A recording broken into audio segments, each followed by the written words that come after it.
لأهله والصلاة لأهلها. أما بعد، فأعوذ بالله من الشيطان الرجيم. بسم الله الرحمن الرحيم. إن الحكم إلا لله. وقال في آية أخرى: ومن لم يحكم بما أنزل الله فأولئك هم الظالمون. صدق الله مولانا العظيم.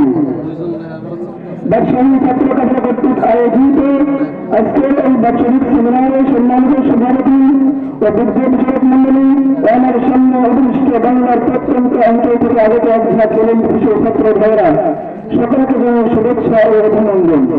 প্রিয় উপস্থিতি, আপনারা আগে থেকে অবগত, আমি যে বিষয়টি নিয়ে আপনাদের সামনে বন্দমান হয়েছি তা হল খেলাফত প্রতিষ্ঠাতেই শান্তিপূর্ণ।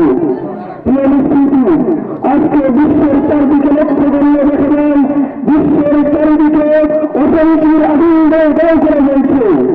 কাশ্মীর থেকে ফিলিস্তিন, বাংলাদেশ থেকে হিন্দুস্তান, যেখানে জেলা মুসলমানদেরকে যাচ্ছে সাধারণ মুসলমানদের উপর জুলুম করা হচ্ছে। এই জুলুমকে যদি আমরা বন্ধ করতে চাই তাহলে খেলাফতের কোন বিকল্প নাই। পৃথিবীরা যতই স্লোগান দিক, শান্তির স্লোগান দিক, যে পৃথিবীতে শান্তি বিরাজমান, আমরা বলবো না পৃথিবীতে শান্তির লেশমাত্র নাই। পুরা বিশ্বে আজকে অশান্তি লোহা বলছে, ঠিক না? এই অশান্তির বড়টাই স্বাভাবিক। একটি উদাহরণমূলক বিষয়টি স্পষ্ট হলে একজন বিজ্ঞানী যখন কোন একটি যন্ত্র আবিষ্কার করে তখন তার পাশাপাশি প্রত্যেকটি পুস্তিকা লেখে, যেখানে লিখে থাকে এই যন্ত্রটি কিভাবে চালানো হবে। যদি এই যন্ত্রটি চালানোর ক্ষেত্রে তার বিপরীত কোনো নিয়মে চালানো হয় তাহলে অবশ্যই কোন রকম দুর্ঘটনা থাকে। তো আল্লাহ তাআলা এই পৃথিবীকে সৃষ্টি করেছেন এবং এই পৃথিবী কিভাবে চালাবেন তার জন্য আল্লাহ তাআলা নিজের পক্ষ থেকে একটি বিধান দিয়ে দিয়েছেন এবং এই বিধানের উল্লেখ করে দিয়েছেন ইনিল হুকমু ইল্লা লিল্লাহ। আমাকে বলেছেন ওমান লাম ইয়াহকুম বিমা আনজালাল্লাহ ফাউলাইকা হুমুজ যালিমুন। একমাত্র আল্লাহ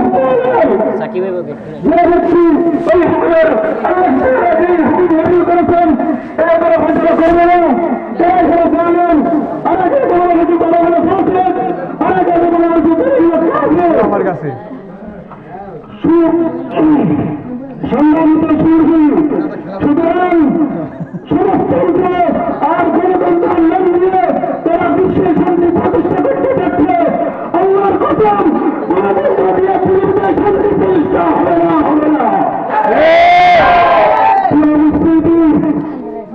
ইসলামী কোন গণতন্ত্র নেই, সুতরাং গণতন্ত্র থেকে বের হয়ে আসার চেষ্টা করুন। আল্লাহর কাছে তার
وآخر دعوانا الحمد لله رب العالمين.